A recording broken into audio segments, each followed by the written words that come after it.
চাকাগুলো কোথায়, কোন দিকে? সব আছে, সব আছে। ওনারকে চাকাটা দেখতে চাই, ওনাকে চাকার দিকটা চাই।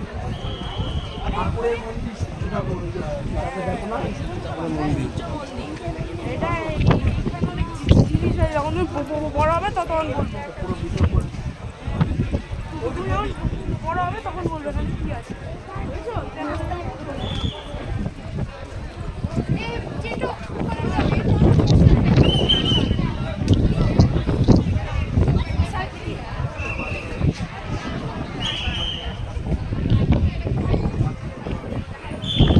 সান টেম্পল।